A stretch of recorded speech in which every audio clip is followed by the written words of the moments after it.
Bueno, muchas gracias. Cambiamos de rol ahora, de moderador de este panel. La verdad es que este es un tema que es muy relevante. Estamos todos muy preocupados por este tema del pulgón amarillo. Un poco retomando la historia que les contaba, esta plaga surgió hace ya unos 10 años en Estados Unidos. Tenemos la foto de lo que sucedió en aquel lugar, tenemos alguna ventaja si se quiere, pero hay muchas cuestiones que son locales y que tenemos que ajustar para poder manejarlo y minimizar el impacto que tiene esta plaga.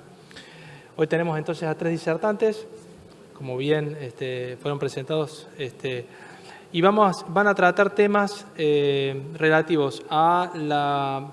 Diego Schwartz va a tratar temas relativos a la dinámica poblacional, a la biología de la plaga.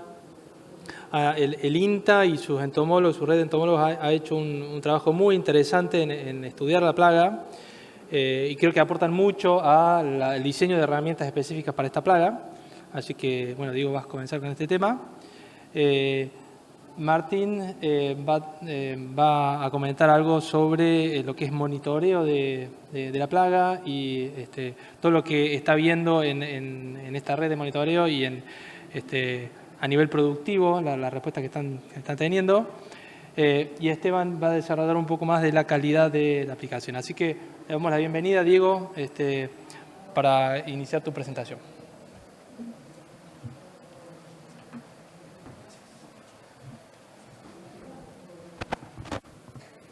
Bueno, muchas gracias, Diego, y buenas tardes a todos. Como les comentaba Diego, mi presentación va a estar enfocada un poco a algunos aspectos de la biología del pulgón que son importantes a tener en cuenta para el manejo integrado de esta plaga, digamos. Entonces, como una breve introducción o algunos antecedentes, como mencionaba Diego también, este problema se inició allá por el fin del 2012, 2013, al norte de México y al sur de Estados Unidos, donde apareció este pulgón invadiendo todos los campos de sorgo y causando muchos estragos. En aquel momento, como se lo vio muy parecido al pulgón de la caña de azúcar, se lo mencionó y se lo nombró así.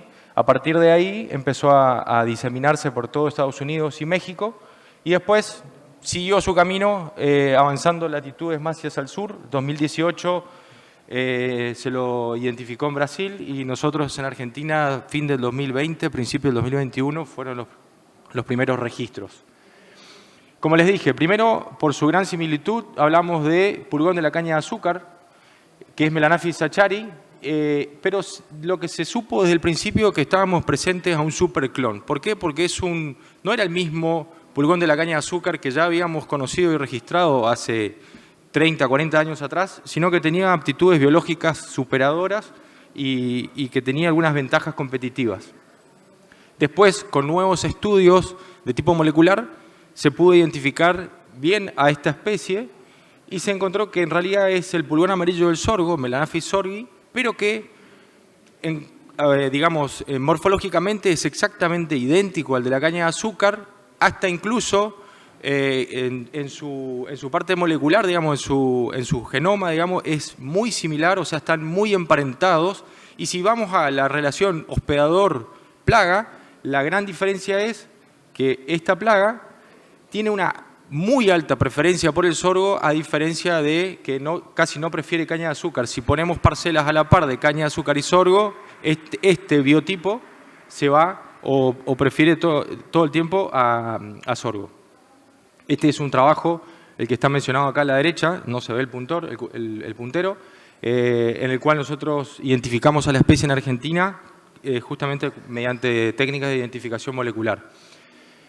¿Cómo lo identificamos a campo? Es un pulgón de una tonalidad general amarilla, en diferentes tonos de amarillo, pero principalmente tiene los sifones, las puntas o los extremos de las antenas y los tarsos de color negro o color muy oscuro.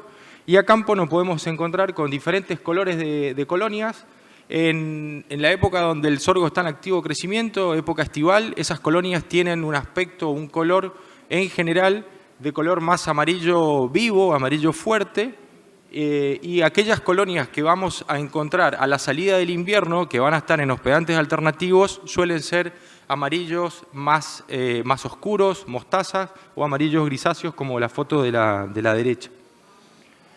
Si vamos a algunas particularidades del ciclo biológico y a tener en cuenta desde el punto de vista del manejo, una de las características más importantes es que tienen reproducción puramente asexual.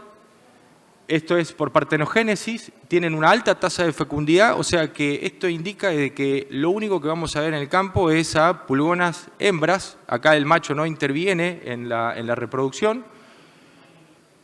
Son vivíparas y tienen generaciones telescópicas. ¿Qué quiere decir esto? Que una hembra adulta que tiene en su interior una ninfa desarrollándose, esa ninfa en su interior tiene ya óvulos en desarrollo. O sea que ya cuando nace, o si vemos en esa foto, hay una ninfa adulta pariendo, una adulta pariendo, la ninfa que está naciendo ya tiene en su interior otra ninfa que viene desarrollándose. Por eso se dice que son generaciones telescópicas y eso ayuda a su alta tasa de desarrollo y de crecimiento exponencial.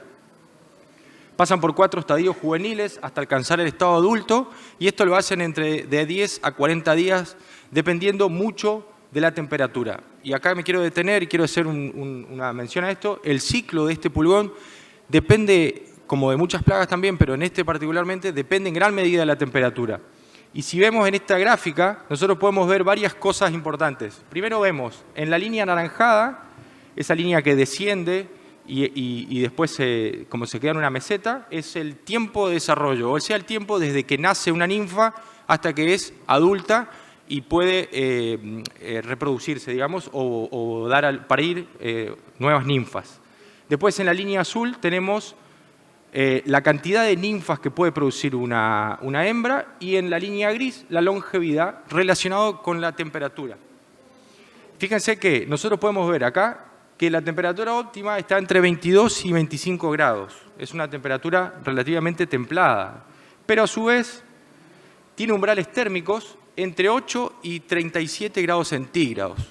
¿Qué quiere decir esto? Que entre esos umbrales el pulgón puede cumplir todo su ciclo, puede reproducirse y continuar con su colonia, digamos, modificando obviamente los tiempos de cada uno. Pero finalmente también encontramos que tolera temperaturas de menos 4 grados centígrados por periodos de 12 horas. ¿Qué quiere decir esto? Que el pulgón tolera heladas, o sea que en gran parte de nuestro territorio argentino, donde se cultiva sorgo, sobre todo en el norte, el pulgón pasa el invierno en estado de adulto, refugiado en algunos cultivos refugio, que pueden ser o sorgos, en realidad su hospedero principal en invierno es algunas plantas de sorgo de Alepo que quedan, que uno ve en invierno que se helan en su parte superior, pero queda la planta viva en su cepa, su mata, y vemos ahí abajo refugiados algunos pulgones. Obviamente no vamos a encontrar colonias tan densas como si vemos en el cultivo de sorgo, pero sí vemos algunos pulgones aislados que son los que van a dar inicio a las nuevas generaciones. Eso es lo que menciono acá. Y finalmente, algo muy importante, que temperaturas superiores a 38 afectan de una manera muy significativa a las poblaciones. Esto se vio en estudios realizados en laboratorio cuando lo hicieron a diferentes temperaturas y temperaturas constantes, pero nosotros lo corroboramos a campo y esto fue lo que nos pasó a nosotros en Reconquista, la campaña 2021-2022, donde pueden ver las gráficas de temperaturas, máxima, media y mínima, y ven una dinámica de pulgón en una línea amarilla, que se ve que hasta mediados de diciembre esa gráfica fue creciendo como la curva típica de crecimiento de pulgón, exponencialmente, y a partir de ahí se corta abruptamente. Si ustedes observan, las temperaturas máximas en ese gráfico, en esa zona que yo delimité en rojo, estuvieron siempre por encima de 35, llegando hasta 40 o superando los 40 grados. O sea, cuando las temperaturas máximas suben y se elevan por más de 35 grados, hay efectos negativos sobre el pulgón. En esta campaña también hubo efectos negativos sobre el sorgo, porque fue un estrés muy fuerte, pero bueno, sobre todo para el pulgón esas temperaturas le diezmaron las poblaciones. Y después se puede ver hacia final del ciclo que a partir de marzo, cuando las temperaturas bajaron, empezaron a haber nuevamente colonias de pulgones en el cultivo de sorgo. Esta campaña pasó algo similar, esto es Reconquista también, y pueden ver que hasta mediados de marzo prácticamente no tuvimos pulgón en campo nosotros. ¿Por qué? Porque las temperaturas máximas también eran muy elevadas, no tanto como en la campaña anterior, pero sí fueron muy elevadas también. Después, a mediados de febrero, las temperaturas máximas bajaron, eso hizo que baje la media, y se pusieron dentro del rango que el pulgón prefiere, y ahí empezamos a ver crecimientos de las poblaciones de pulgón. Ahí vemos dos curvas de crecimiento dinámica en dos materiales susceptibles diferentes. Y después vemos nuevamente que para el mediados de abril la curva vuelve a disminuir, la curva de las dos dinámicas, y ahí disminuye no por efecto de altas temperaturas, sino por un descenso de la temperatura mínima, que también veíamos que tenía un umbral de 8 grados, pero todos los parámetros biológicos del pulgón disminuyen con la temperatura. O sea, por eso la curva, de alguna manera, no disminuye tan abruptamente como por alta temperatura, pero sí también se ve afectado por temperaturas muy bajas. Entonces, es una plaga que, si bien, a diferencia de otros pulgones, puede tolerar temperaturas más elevadas, es una plaga que depende mucho, y las temperaturas que nosotros tenemos en la zona norte, o zona típica del sorgo del norte nuestra, esas temperaturas condicionan bastante a la plaga, al menos estos 3 años que nosotros estamos estudiando la plaga desde que ingresó. Podemos ver que los daños se inician como colonias aisladas, siempre vamos a ver algunas colonias aisladas, pequeñas, que generalmente las primeras colonias están formadas por una hembra alada y algunas ninfas a su alrededor, y después eso se va haciendo más compacto, más denso, y van ocupando todo el envés de las hojas. Esto puede ocurrir en un periodo muy breve de tiempo. Si ustedes ven esta gráfica, que no sé si alcanzan a ver las fechas, pero entre el pico máximo y prácticamente 0 pulgones son 2 semanas. O sea, si nosotros hacemos el monitoreo semanal y nos olvidamos de un monitoreo o no pudimos una semana de ir al campo a ver el lote, en 2 semanas nosotros podemos pasar de tener casi ningún pulgón a más de 800 por hoja. O sea, realmente el crecimiento de la plaga puede ser exponencial, muy rápido. Como mencioné anteriormente, los ataques se van desde abajo hacia arriba en el envés de las hojas. Ahí vemos la primera foto, una planta en estado de B6 con unas colonias de pulgones en las hojas inferiores, y finalmente, esto fue la semana pasada, sorgo ya llenado de granos con pulgones hasta en hoja bandera, una gran cantidad de pulgones en hoja bandera. Ataques intensos provocan melaza. Esta melaza es una excreción de los pulgones al no poder digerir toda la savia que succionan. Es una sustancia azucarada que atrae muchísimos insectos también, y finalmente sirve de sustrato para el desarrollo y crecimiento de fumagina, que es otra de las complicaciones que genera esto, que disminuye el área fotosintéticamente activa, o digamos baja la tasa de fotosíntesis, pero también todo esto después puede ocasionar problemas en la cosecha, si es que tenemos este tipo de infestaciones después tan altas cerca de la cosecha, digamos, por problemas mecánicos en cosechadora. Y otra de las complicaciones por ahí que generó esto, sobre todo la abundante cantidad de melaza, es que, como ustedes pueden ver en esa foto, hay abejas en la melaza. Y ustedes van a ver que el cultivo de sorgo con pulgones tiene una gran cantidad de abejas. Esas abejas liban azúcares carbono 4 que después contaminan la miel. Y la miel después queda contaminada con azúcares carbono 4, y cuando se hacen exportaciones a Europa hay cargas que son retenidas o puestas en cuarentena porque se cree que esa miel fue adulterada con jarabe de maíz, cuando en realidad lo que pasó fue que las abejas estuvieron libando melaza de sorgo. Y finalmente, daños muy severos ocasionan debilitamiento o vuelco y muerte de la planta, o finalmente una planta que no emite panoja, como las que pueden ver ahí a la izquierda en esas que se están viendo.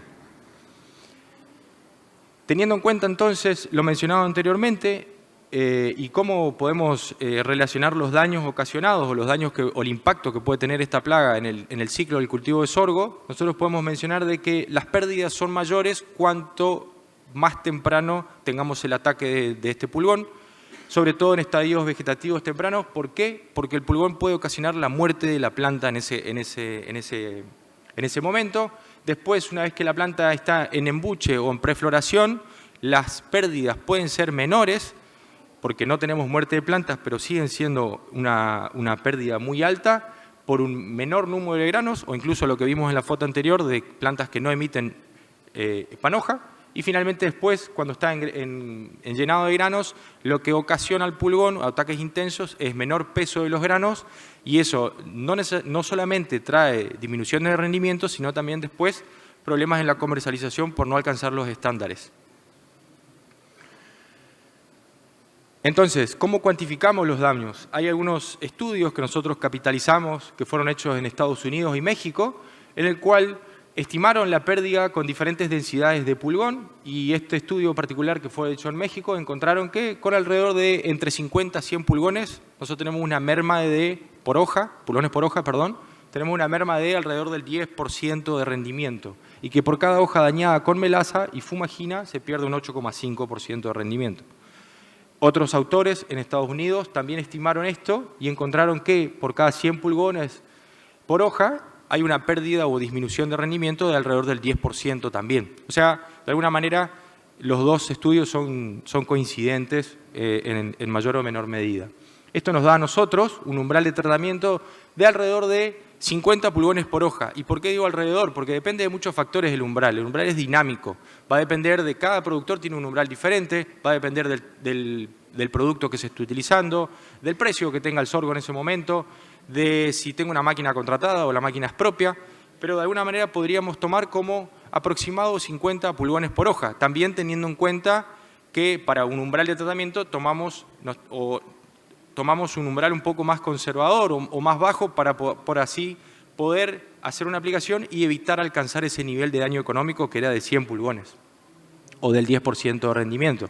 Ahora bien, ¿cuántos son 50 pulgones por hoja? Porque nadie o muy pocos son los que salimos a contar pulgones. En esa foto que ustedes ven ahí, que se ve la mitad de mi dedo pulgar, hay 3 pequeñas colonias de pulgón que tienen alrededor de 1 centímetro de diámetro. En esas 3 colonias hay 90 pulgones en total. O sea, en 3 colonias de 1 centímetro, o sea, el tamaño de un botón de una camisa, que no es una colonia muy compacta, fíjense ustedes, los pulgones están relativamente sueltos, no están muy apretados, tenemos más de 90, o sea que estaríamos en umbral. Y en estos estudios que habían hecho en Estados Unidos y en México, encontraron de que en Estados Unidos toman un umbral de 20% de plantas con 50 pulgones por hoja, o sea, alrededor de esto, un poco menos, y en México que el 50% de plantas, o el promedio, debería tener esa cantidad de pulgones, 50 pulgones por hoja. ¿Y cómo hacemos el monitoreo entonces? Sabemos que tenemos que encontrar más o menos 50 pulgones por hoja en el 20% de las plantas monitoreadas, y que eso es más o menos el tamaño de un botón de una camisa o de una uña de un pulgar, sería la colonia que a nosotros nos está indicando que estamos en umbral. Más de eso estamos por sobre el umbral, menos de eso seguimos monitoreando. Lo ideal sería tomar 5 puntos de 10 plantas, pero que esas 10 plantas no estén una al lado de la otra, porque cuando se inician los ataques de pulgón, se da por focos. Entonces, si yo tomé las 10 plantas acá, una al lado de la otra, probablemente le haya errado al foco, o capaz que caí justo en el foco. Pero para hacer un muestreo que sea un poco más aleatorio, esas 10 plantas deberían estar separadas dentro o cerca de ese punto que tomamos como punto de muestreo. El monitoreo debería ser al menos una vez por semana, o si las condiciones son predisponentes, incluso más frecuente. Ya lo vimos en la gráfica anterior, que la curva poblacional, digamos, del pulgón puede explotar de una manera muy rápida. Muestrear 2 hojas por planta. Este tipo de muestreo se validó también en Estados Unidos, donde estas 2 hojas por planta tienen que ser una de estrato inferior y una de estrato superior, y después tomar el umbral teniendo en cuenta cualquiera de las 2 hojas. No necesariamente que se dé en el promedio de las 2 o en la de arriba o en la de abajo, sino que con que yo tenga el 20% de plantas con el 50 pulgones por hoja en alguna de las 2 hojas, tengo que hacer una aplicación o tomar una medida de control. Y finalmente, y esto es una apreciación mía, para mí de alguna manera este pulgón llegó para poner en valor al sorgo, de alguna manera, porque los que estábamos acostumbrados, al menos en mi zona, de hacer sorgo era sembrarlo, hacer los herbicidas y después volvíamos para cuando había que cosechar. No estábamos acostumbrados a monitorear sorgo, al menos salvo algún monitoreo por ahí eventual para controlar Spodoptera o gusano cogollero. Entonces, esta plaga vino para poner en valor al sorgo y para poner en práctica el manejo integrado de plagas, que es una estrategia de manejo que nosotros siempre tratamos de poner en valor y esta plaga nos permite hacerlo, digamos. Entonces, nosotros si nos centramos en el monitoreo como herramienta principal, tenemos como 4 grandes grupos o 4 tácticas de manejo. Primero, una táctica cultural, que es eliminar todos los pequeños o todos los reservorios que pueda haber de la plaga, principalmente sorgo de Alepo y rebrotes de sorgo de cultivos aledaños, de lotes aledaños. También podemos, dentro de cultural, manejar con fecha de siembra. Se presume que, o en Estados Unidos al menos, hablan de que fechas tardías tienen mayor incidencia de pulgón justamente porque el pulgón incrementa sus poblaciones y esa población alta está atacando en una etapa más crítica del cultivo. Nosotros acá en Argentina todavía nos queda definir eso, si eso se da tan así o no. Tuvimos 3 campañas con pulgón, 3 campañas secas, donde por ahí el sorgo que sembramos temprano tuvo más pulgón que el sorgo que sembramos después, por diferentes motivos, pero habría que seguir viéndolo, podría ser esto. Control genético, con los materiales que son susceptibles y tolerantes. Nosotros tenemos acá, podemos ver claramente 2 gráficas o 2 curvas, donde vemos la roja, que es un material susceptible, y la verde, un material tolerante, donde ahí es claro la herramienta que tenemos, o es clara, se ve claramente ahí en esa gráfica el efecto del manejo genético, del control genético. En cuanto a control químico, tenemos diferentes herramientas, no voy a explayarme mucho porque mi colega que me sigue va a hablar de eso, simplemente muestro, ese es el cuadro de los productos que habilitó, no sería la palabra habilitó, no me sale ahora, SENASA en una declaración de emergencia, que esa emergencia vence hoy. Así que vamos a ver qué es lo que pasa, porque el 31 de mayo del 2023 vencía la declaración de emergencia, donde podíamos usar estos principios activos para controlar el pulgón amarillo del sorgo. Vamos a ver qué es lo que pasa de acá en adelante. Pero existen diferentes herramientas y hay principios activos que son muy buenos para controlar esta plaga, siempre y cuando lo hagamos a tiempo. Y finalmente, control biológico. Control biológico, lo que nosotros venimos viendo a campo es que existe una innumerable cantidad de enemigos naturales o de fauna benéfica que controla al pulgón amarillo del sorgo. El problema es que, debido a la alta fecundidad y a esa explosión que tienen las curvas poblacionales, los enemigos naturales no alcanzan a regular esa población. Pero, si nosotros integramos estas diferentes prácticas y usamos materiales tolerantes, el control biológico, ahí sí le estamos dando una ventaja al control biológico porque la curva de crecimiento del pulgón en un material tolerante es mucho más atenuada, mucho más despacio, donde ahí sí los enemigos naturales tienen oportunidad de disminuir los niveles poblacionales de pulgón por debajo de aquellos niveles que a nosotros nos causan algún daño o una pérdida de rendimiento. Así que bueno, me parece que eso es fundamental, poder integrar las prácticas de manejo, hacer un verdadero manejo integrado de plagas para este caso. Y ahora le voy a dar paso a mi compañero, pero antes de darle paso quiero agradecer y mencionar que todos estos trabajos que nosotros venimos haciendo, lo venimos haciendo en red desde INTA, algo mencionó Diego también, pero nosotros estamos trabajando fuertemente en Reconquista, en Paraná y en Las Breñas, y también con INTA Manfredi, INTA Marco Juárez, tenemos algunos trabajos en conjunto, así que estamos abordando esta plaga en toda el área sorguera del país. Muchas gracias.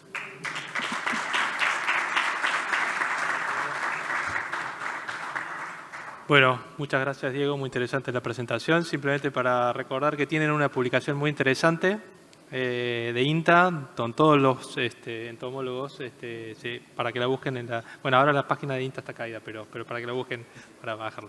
Bueno, está disponible en la página cuando esté disponible la página, sí. Bien, pasamos entonces a la próxima charla. Martín Gali, bienvenido, sobre monitoreo y...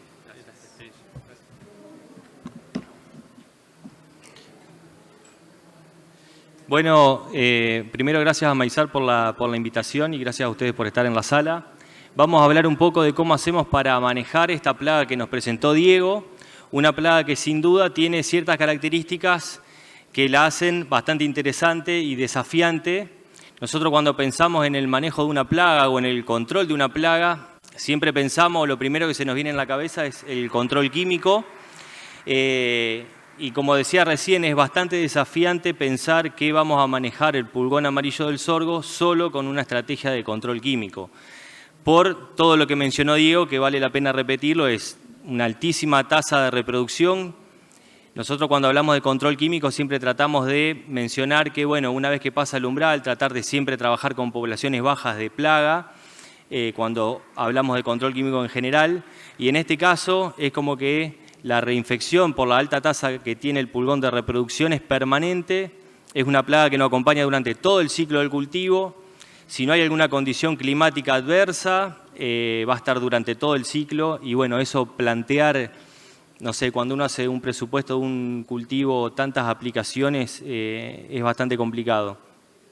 Por supuesto, hoy está la sociedad tiene muy en cuenta también el impacto ambiental, también las aplicaciones tienen un exceso de costos y como decía también Diego, el preferir el sorgo y encontrar refugio y alimento en sorgo de Alepo hace de que tengamos un inóculo inicial permanente. O sea, siempre que sembremos sorgo, probablemente ya haya pulgón en el lote que nosotros vayamos a sembrar, en la cabecera, en la banquina o en algún sorgo de Alepo que esté adentro del lote.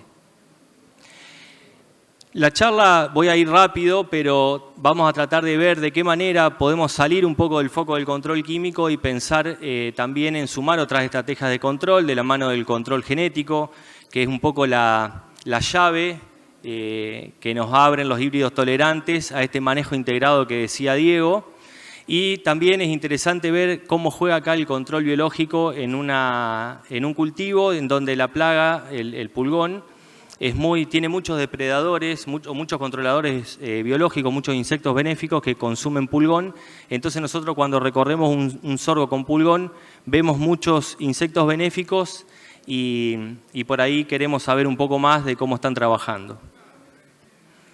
Empezando con el control químico, lo que mencionaba Diego, y no nos vamos a cansar de repetirlo cuando hablamos de pulgón amarillo del sorgo, es la alta tasa de reproducción.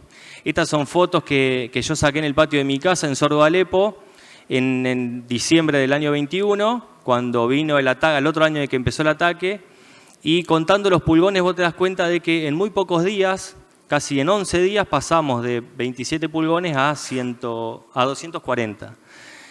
Eso cuando uno trabaja con control químico o monitoreo es una explosión que no estábamos muy acostumbrados a ver. Esto ya es en un ensayo en donde hacemos curvas de dinámica poblacional, en donde vemos en el eje X los días desde que nosotros detectamos el pulgón en el lote, cómo va subiendo la población. Ahí vemos que en 7 días estamos de no ver casi nada, un pulgón y medio casi que es imperceptible de encontrarlo en el lote. A los 7 días ya tenemos 16 pulgones y a los 11 días ya llegamos al umbral. Recordemos que el umbral que dijo Diego son 50 pulgones por hoja aproximadamente. Y cuando nos pasamos 5 días del umbral, que es lo que tarda uno en monitorear, hacer el informe, avisarle al productor, el productor compra el producto y vaya a aplicar, ya tenemos 160 pulgones.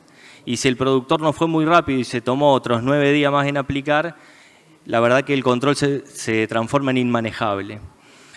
Por otro lado, también, si nosotros estamos haciendo controles con 160 pulgones y tenemos buenas eficacias de control, que puede ser aceptable un 70-80%, enseguida estamos de nuevo en el umbral. O sea, es como una carrera permanente entre la aplicación y la tasa de reinfección, si las condiciones son conducentes para el pulgón.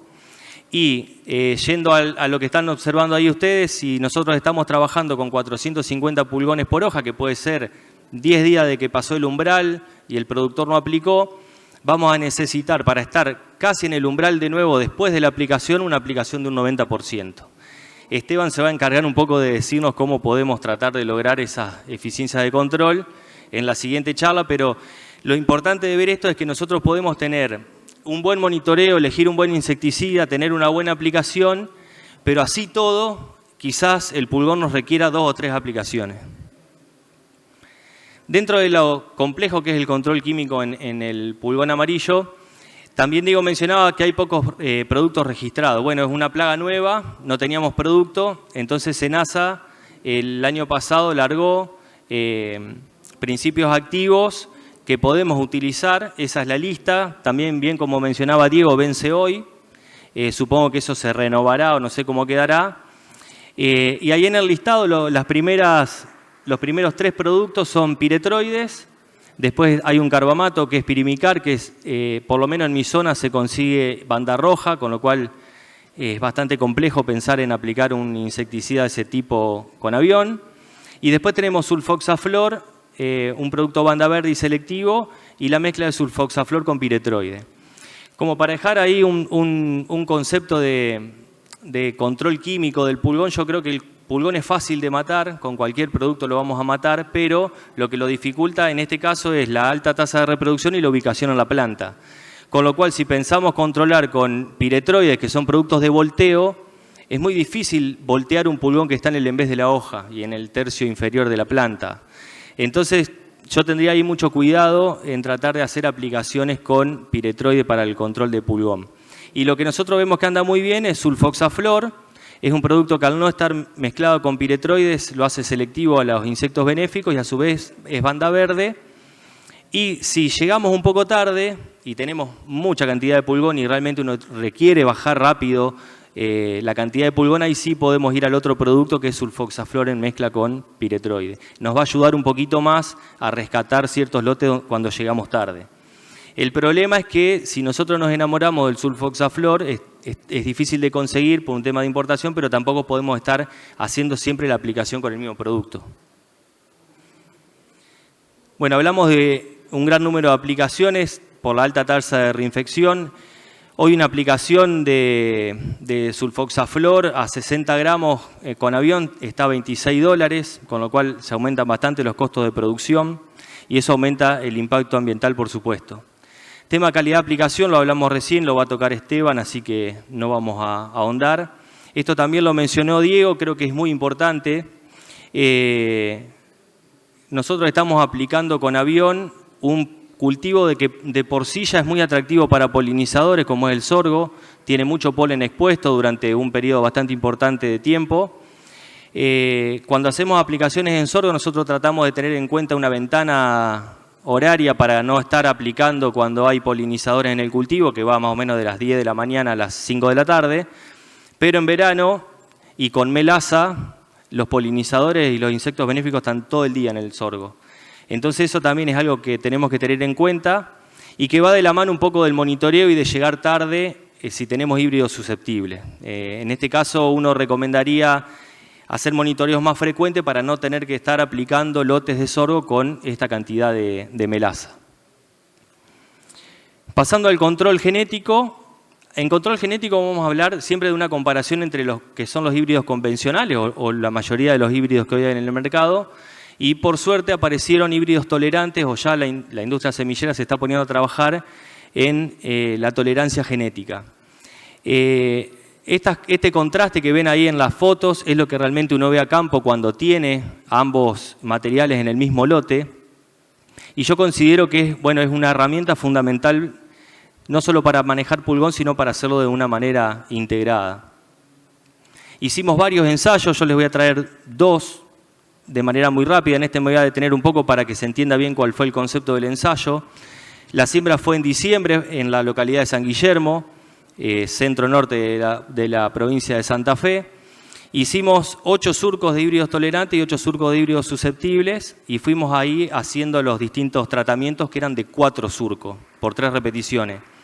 Ahí lo que ven ustedes es el testigo susceptible, donde no se aplicó para pulgón en ninguna parte del ciclo. Lo otro es el material tolerante, que también se dejó sin aplicar. Luego tomamos un umbral de 50 pulgones por hoja. Cuando llegábamos a ese promedio aplicábamos los susceptibles y lo mismo hacíamos en los tolerantes cuando llegaran. Y a su vez teníamos en la parcela de híbridos susceptibles y tolerantes una aplicación permanente para que no haya pulgones. Si bien no se buscaba pulgón cero, pero se trataba de que no llegara al umbral, de tener una población siempre baja de pulgones. Esta es la curva de dinámica, es parecida a la que mostró Diego también. Si ustedes ven ahí en la curva de color rojo, sería el híbrido susceptible sin aplicar. Llegó a tener casi 1.200 pulgones por hoja en un periodo de tiempo muy corto. arrancó a mediados de febrero y el pico lo hizo el 28 de febrero, o sea, en 20-25 días tenemos esa explosión. La otra curva que ustedes ven de color mostaza o anaranjada es la del mismo material con 3 aplicaciones. En ese ensayo tuvimos que aplicar 3 veces para mantener por debajo del umbral al pulgón. Muy similar a lo que pasó a campo con lotes de productor. Si se fijan en la fecha de las aplicaciones, eso te lleva un periodo de entre 15 y 20 días o un mes a hacer 3 aplicaciones. Cuando uno asesora es bastante difícil convencer a un productor de que realmente tiene que hacer este tipo de manejo. Decirle que hizo todo bien, pero a los 15 días hay que volver a aplicar, es bastante complicado, pero la realidad de la plaga nos indica eso. Si ustedes se fijan, la diferencia que hay entre la curva roja y la anaranjada es lo que nosotros protegimos con el insecticida. Y por debajo de la curva de umbral, que es la curva de la línea negra, está todo lo que pasó en el híbrido tolerante. Acá sacamos un poco de ruido, es la misma curva, pero solo contrastamos el convencional sin aplicación con el tolerante sin aplicación y vemos cómo los híbridos tolerantes realmente, en este caso, en este ensayo, nos evitaron las aplicaciones. No se aplicó nunca el material tolerante y el convencional había requerido 3 aplicaciones. Esto también se lo quería mostrar, que es interesante, es sacar todo lo que es materiales convencionales y ponerle en la gráfica solo los tolerantes. Y vemos cómo la tasa de crecimiento del pulgón en los híbridos tolerantes es realmente lenta. O sea, estamos hablando casi de otra plaga. Todo lo que nos asustaba el pulgón en un híbrido susceptible, con un híbrido tolerante es otra cosa. Directamente no llegó al umbral. Y un dato que es interesante remarcarlo, por eso lo pongo así para que quede bien en claro, es que en los híbridos tolerantes siempre vamos a encontrar pulgón. No es que el pulgón pica y se muere, siempre va a haber pulgón. En la medida que nosotros tengamos un híbrido susceptible cerca, nos vamos a dar cuenta de la diferencia. Si ustedes tienen solo el híbrido tolerante en el lote, por ahí ven pulgón y se van a sorprender o les va a asustar, pero en realidad siempre va a haber pulgón. Y eso para lo que viene después, que es control biológico, está bueno porque si hay pulgón, hay benéfico, que es el alimento de los insectos. Benéfico. Una vista aérea del ensayo se veía así. Lo que ustedes ven en oscuro son los materiales susceptibles que no tuvieron aplicación. Y lo otro que ven a la par entre las líneas rojas, donde está una parte media violácea o púrpura y la otra mitad se ve normal, es los materiales susceptibles que tuvieron aplicación. En esa divisoria, por ejemplo, es todo material susceptible y a mano izquierda van a ver cómo quedó el material sin aplicación, casi que no panojó, y a la par está el mismo material con 3 aplicaciones. Y en la foto de abajo van a ver también los mismos 8 surcos, de los cuales 4 surcos no se aplicaron y los otros 4 surcos de la izquierda es el mismo material susceptible libre de pulgón. Si lo vemos más en detalle, podemos observar cómo hacia ambos lados de la foto tenemos los tolerantes sin aplicación, la que está de color púrpura o morado, que es como queda la melaza con la fumagina y el estrés que le genera el pulgón. En un híbrido convencional es la que es convencional sin aplicación y a la par de ese, a la izquierda, está el convencional con 3 aplicaciones. Básicamente lo que se ve ahí con círculos es que el material convencional sin aplicación no emitió la panoja. Esas son fotos vistas desde abajo de cómo están los materiales. Y lo cosechamos la semana pasada ese ensayo, por eso se los estoy mostrando. Y el convencional sin aplicación rindió 280 kilos. Supongo que esos 280 kilos porque lo cosechamos con tijera, porque una máquina directamente no hubiera entrado, la producción hubiera sido 0. El convencional con 3 aplicaciones rindió 2.700 kilos. Aclaro que tuvimos varios periodos de estrés, por eso también los rendimientos no fueron altos. Y el convencional, con más aplicaciones y tratando de mantener bajo el pulgón, rindió parecido al con 3 aplicaciones.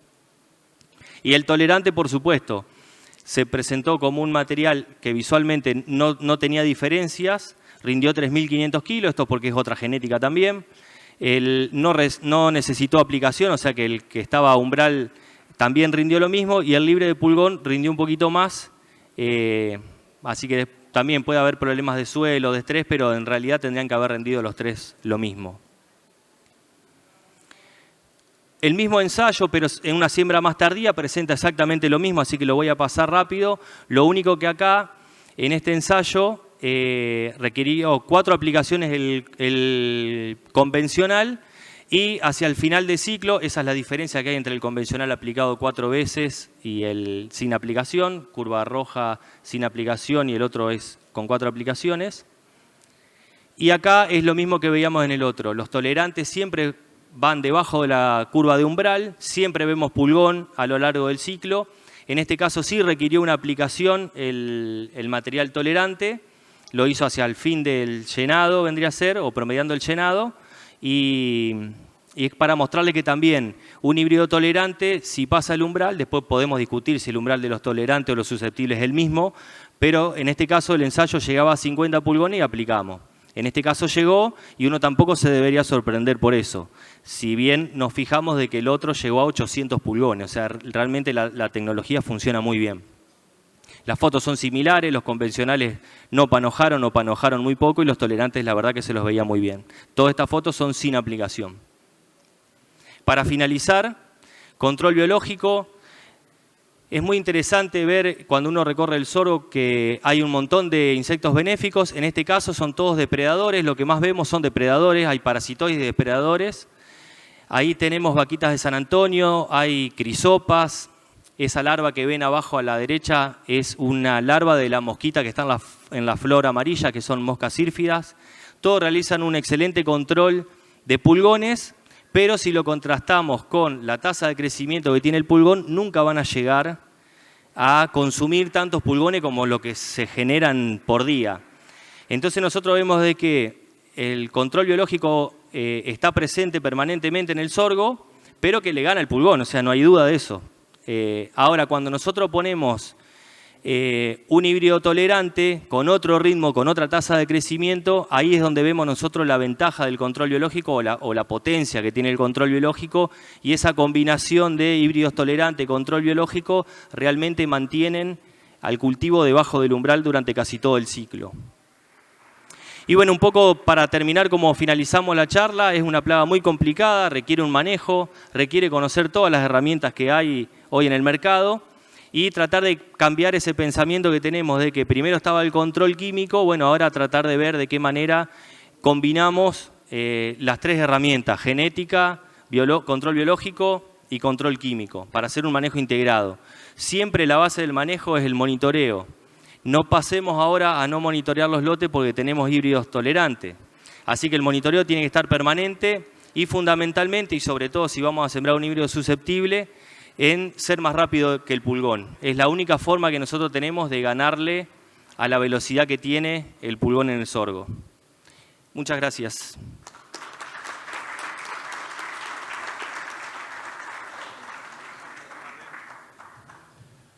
Muchas gracias, Martín. Bueno, pasamos a la última charla. Venimos un poquito atrasados, pero lo mismo vamos a verlo de este momento. Bueno, buenas tardes.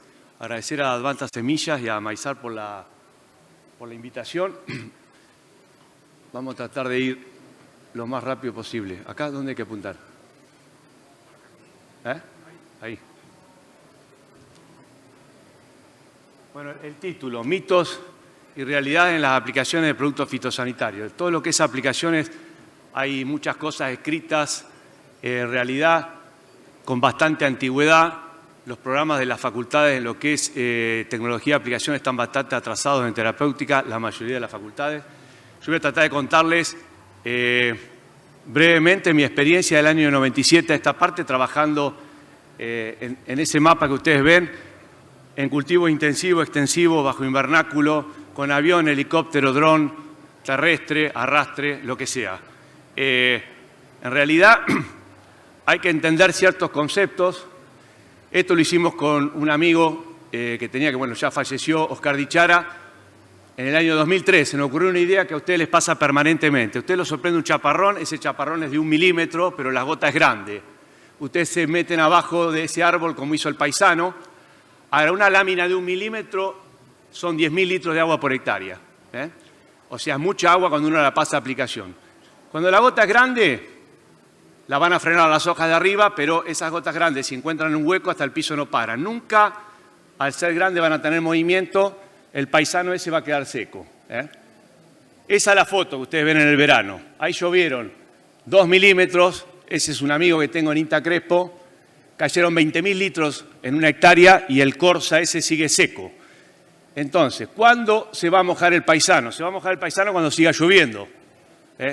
Va a llegar un momento que va a saturar el árbol y el árbol se va a empezar a chorrear. Pero fíjense que con 20.000 litros de agua en una hectárea, el árbol ese está impecable. Todavía no se chorreó y el Corsa está seco.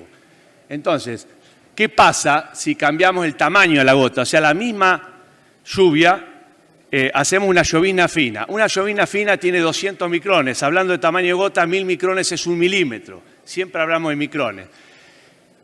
Empieza a lloviznar y ni bien empieza a lloviznar, nos empezamos a mojar. ¿Por qué? Esperen que caiga, porque le agarró la seca a la filmina esa también, no caía nunca la lluvia. Esa llovizna que pasa entre medio de las dos plantas, como las gotas son más livianas, cualquier brisa las mete abajo. El árbol se empieza a mojar en forma pareja. Entonces, esto hay que usarlo para entender lo que es tecnología de aplicación. Acá y en la China, en todos lados funciona igual. O sea, por más que quieran cambiar en algunos lugares, nos dicen que las gotas grandes son las que penetran porque salen a mucha velocidad. Eso es imposible. Las gotas finas son las que penetran. Esto lo hice en Tucumán el año pasado, estaba por empezar una capacitación, estaba lloviznando. Miren lo que hice, esto lo pueden hacer ustedes. Agarran 2 tarjetas hidrosensibles. Una afuera, esa era la llovizna, y una la metí abajo del guardabarro. Y ahí tienen el resultado. La de arriba es la tarjeta descubierta. Ese es el promedio de las gotas. Pero ¿cuáles son las gotas que ingresan? Las gotas más chicas. ¿Por qué? Porque tienen que tener movimiento lateral para meterse. Si yo hubiese metido una tarjeta más adentro, las gotas serían cada vez más chicas. Entonces, ¿para qué cultivo funciona esto? Para que a ustedes se les ocurra. Eso puede ser soja en cierre surco, puede ser sorgo, maíz, pueden ser frutales. Si son frutales, lo que va a cambiar es el diseño de la máquina. Lo que vamos a hacer en un frutal es aplicar hasta el medio de esta planta, hasta el otro medio, después cambiamos de trocha. La parte más difícil en un frutal está arriba al medio, es la parte de abajo de los cultivos nuestros. Pero es exactamente lo mismo. Ahora, ¿cuál es, por ejemplo? Somos los principales exportadores en limones. ¿Cuál es el promedio en las aplicaciones de limones hoy? 5.000 litros por hectárea. Ponemos tarjeta, la tarjeta de afuera la ahogamos, ven, queda todo azul. Lo que penetra son las gotas más chicas. Y afuera queda todo chorreando, endoderiva, producto que se va al piso. Les muestro un número.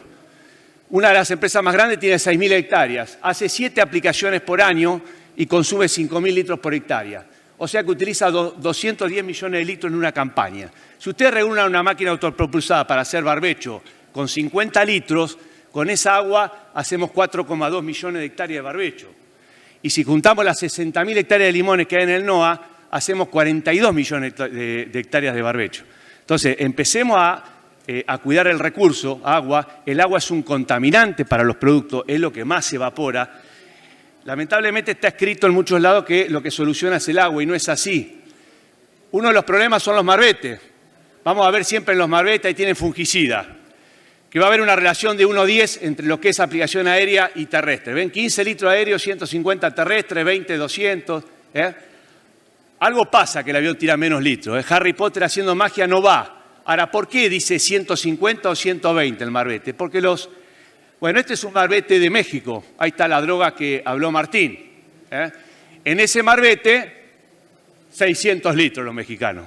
Les sobra agua. Entre 600 y 800. Ahora voy a mostrar la máquina de cómo aplican.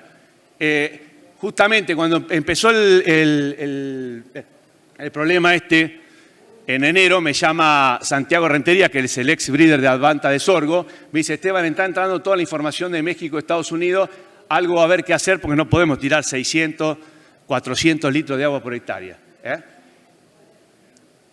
Todas las parcelas se hacen, o sea, todos los ensayos se hacen en microparcela. Esa persona viene haciendo un ensayo en soja, viene con boquillas amarillas, que es una boquilla 0,2. Esa boquilla a 50 centímetros, a esa presión, a esa velocidad, eroga un caudal de 150 litros. Si ponemos una verde, que es una boquilla más chica, una 0,15, el caudal va a ser 120 litros. Y ese es el volumen que te ponen en el marbete. El ensayo lo hacen con ese caudal caminando a 5 kilómetros. Ahora, si vos agarrás una autopropulsada, esa gota tiene 200 micrones aproximadamente con esos picos. Si vamos a hacer un tratamiento con una autopropulsada va a ser más o menos un promedio de 18. Si queremos aplicar 120 litros, ya cambia la boquilla, es una boquilla 0,3. Con los huecos de cerámica, lo mejor que hay en el mundo, en esa boquilla. Ahora, esa boquilla es más grande. Con esa boquilla puesta a 35, ¿ven? A 3 bares y medio, vamos a poder aplicar 120 litros. Y ahí tiene la tarjeta, esa es la tarjeta puesta afuera. Ahora, esa gota tiene 300 micrones, ya no tiene 200 micrones. Si ustedes quieren hacer la misma gota con la que se hace el ensayo, pongan la boquilla con la que se hace el ensayo, que es una 0,15, la van a poner a 52, porque a 35 es un cuento argentino. En el resto del mundo se aplica con los picos a 50, o sea que podemos poner los picos a 52. A 3,5 bar, a 18 kilómetros, son 40 litros. Ahí tenemos la tarjeta, ¿ven? Y tenemos 160 impactos por centímetro y el tamaño adecuado. Ahora, esa es la tarjeta hidrosensible que vamos a utilizar. Pasa una máquina por arriba a 1 metro con el coadyuvante, empiezan a caer las gotas. Ahí tienen la característica de la aplicación. Y fíjense que primero caen las gotas más grandes, las más pesadas, marcan la tarjeta, porque reacciona el agua con la tarjeta. Ahora, las gotas más chicas empiezan a pasar sobre la tarjeta. Y las gotas más chicas muchas veces no marcan la tarjeta. Fíjense la cantidad de gotas que están cayendo ahí, no se marca la tarjeta. Eso es lo que pasa muchas veces cuando uno mide avión o mide dron o quiere medir una aplicación de una máquina bien hecha. Las gotas que van a llegar abajo son chicas y no van a marcar la tarjeta. Por eso nunca pongan una tarjeta así parada en el tallo o en el embé de la hoja, porque esas gotas tienen menos de 100 micrones. Para que peguen el embé de la hoja, la gota tiene que venir bajando así por la planta, tiene que agarrar una corriente ascendente y subir. Nunca se va a marcar en una tarjeta, pero sí en un tester de gota, que ahora se lo voy a mostrar. Cantidad de gotas y a dónde tenemos que llegar con esas gotas. Bueno, miren, una aplicación típica. Los ejemplos están para soja, pues es donde más experiencia tenemos. Para arrolla de la soja, 150 litros de caldo. Esto es Paraguay y Brasil, muy típico. Miren lo que sucede. Escurrimiento, ¿ven? Eso es un tester de gota. Ponemos el líquido en el tanque, lo hacemos a la tardecita, prendemos una lámpara, aplicamos, prendemos una lámpara de luz negra y se ven las fotos. Eso es escurrimiento. Ahora, ¿cómo hacerlo mejor? Elegir la boquilla adecuada, a la presión adecuada, ahí tienen 52 litros, no se chorrea nada. Vamos a la soja, fíjense que la de la izquierda está chorreada por la nervadura, esta otra está con todo el producto arriba de la hoja. Vamos a la parte media, esos son los impactos en la parte media de la soja. A la izquierda con un volumen de 150 litros, acá con 52 litros. Ahora, ¿qué pasa? Si el activo es por hectárea, o sea, la dosis por hectárea, resulta que acá no solamente tengo más gotas, sino que tengo 3 veces más de concentración. ¿Por qué? Porque el agua, yo transporto el producto. Lo que actúa es el producto. El agua no hace nada, transporta el producto, es el vehículo. Vamos abajo y prácticamente no llega nada cuando acá seguimos teniendo cobertura. Ahí tienen la máquina, aplicaciones en México. Ven, los mexicanos le ponen una máquina de 3 puntos, la barra convencional nuestra con picos de 0,3, boquilla 0,3 y a su vez hacen caño de bajada. Cada caño de bajada tiene 4 picos 0,15. Eso les da un promedio entre 600 y 800 litros, porque van a 6, 8 kilómetros. Trabajar con caño de bajada en el sorgo, cuando el sorgo está desarrollado, es más difícil que se cargue con talco. ¿Qué quieren que les diga? Se le van a romper todos los caños de bajada. Es muy difícil hacer esto, hay que andar muy despacio. Trabajos míos hechos ahora, el mes pasado, en una empresa grande en Santa Cruz de la Sierra. Esas son máquinas que acá muchos no se conocen, la famosa Spray Cup. Ahí estamos tarjeteando el sorgo, ahí tienen las tarjetas puestas afuera. Y este es un videito para que vean dónde escondimos las tarjetas.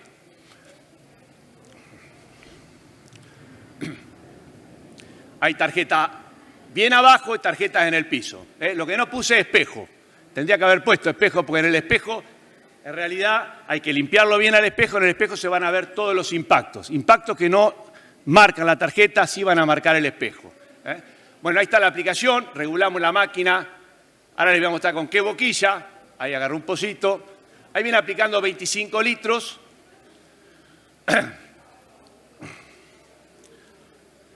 Con 32 grados y 40 y pico de humedad relativa, ¿no? Un delta T por encima del óptimo, que sería 6, por debajo de 6. Ahí está la aplicación. Vamos a ver la tarjeta. La aplicación se hizo con esa boquilla. Esa boquilla es el 67% de un cono hueco 0,1. A 3 bares, a 14 kilómetros por hora, y las boquillas están a 50 centímetros. Esas son las tarjetas de arriba. Por supuesto que acá lo que es clave es el uso de los coadyuvantes. Tenemos que controlar la evaporación y bajar la tensión superficial. Pero tenemos 140 impactos. Factor de dispersión cercano a 1 significa que las gotas son muy uniformes, pero a simple vista ustedes se dan cuenta. Esas son el promedio de las tarjetas escondidas. Logramos llegar con 32 impactos por centímetro. Por supuesto, miren cómo aplicamos 150 y abajo tenemos 138. O sea, se van achicando las gotas, son las que van penetrando. Y la eficiencia del 18%. ¿Por qué? Porque tenemos software hace más de 20 años en Argentina. Escaneamos la tarjeta, el software nos junta las gotas, las transforma en volumen, y si nosotros dijimos que aplicamos con 25 litros, abajo llegamos con el 18% de lo que aplicamos. Lo importante en una tarjeta de abajo es que esté toda la tarjeta impactada. Eso es lo más importante. Después hay que ponerse a contar los impactos.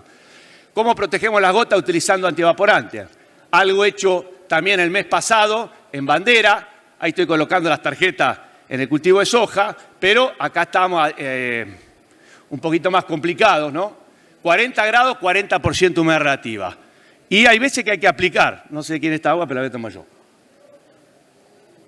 Porque Argentina se caracteriza justamente por venir siempre atrasado porque casi todo es contratado, como decía Martín, hasta que llamamos al contratista y todo. Entonces estamos 39 grados, 40% de humedad relativa. Viento de 12 a 15, delta T de 12. O sea, estamos muy complicados. ¿Qué es lo que haríamos de acuerdo a la teoría? La teoría te dice que vos aumentes el caudal si la condición es mala. Vos aumentás el caudal, pasás a una boquilla más grande. Al pasar a una boquilla más grande, la gota es más grande. O sea, controlás evaporación agrandando la gota. Pero si la aplicación es difícil, lo que hacés es dejar la aplicación arriba.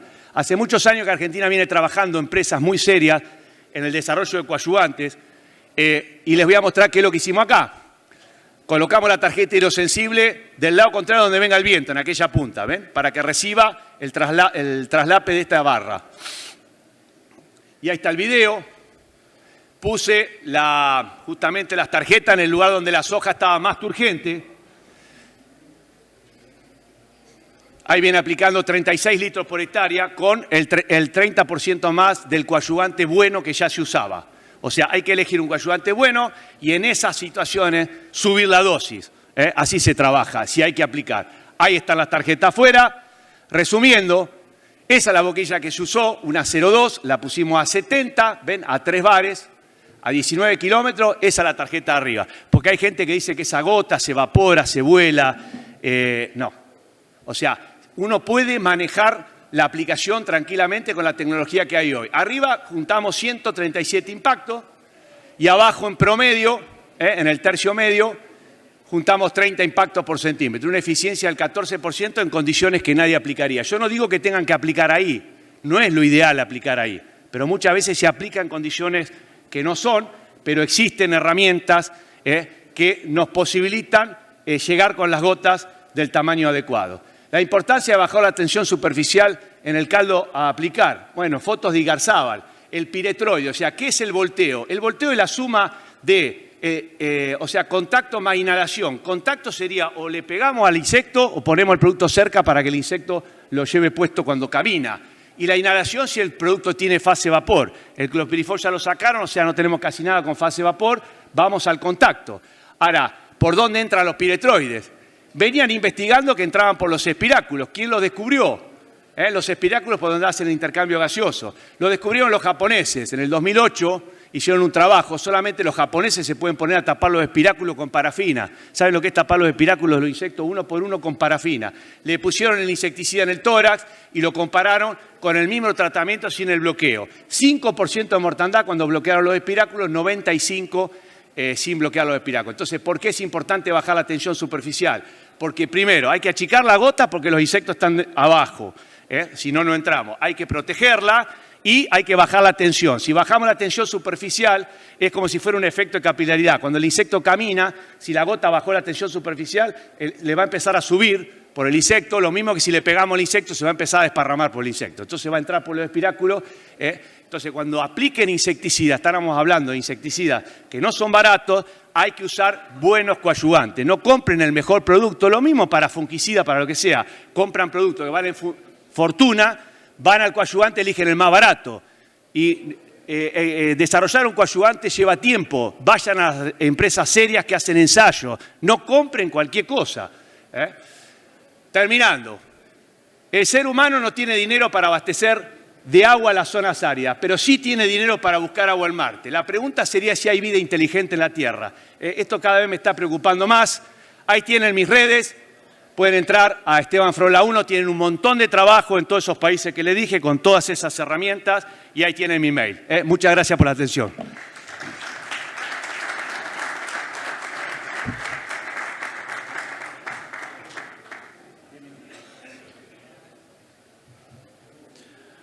Muchísimas gracias a los tres presentadores. Esteban, realmente hiciste en tiempo récord. Pero bueno, venimos con cierto atraso. En todo caso, si les parece, las preguntas las dejamos para el final y avanzamos con el siguiente módulo para poder llegar con los tiempos. Muchas gracias.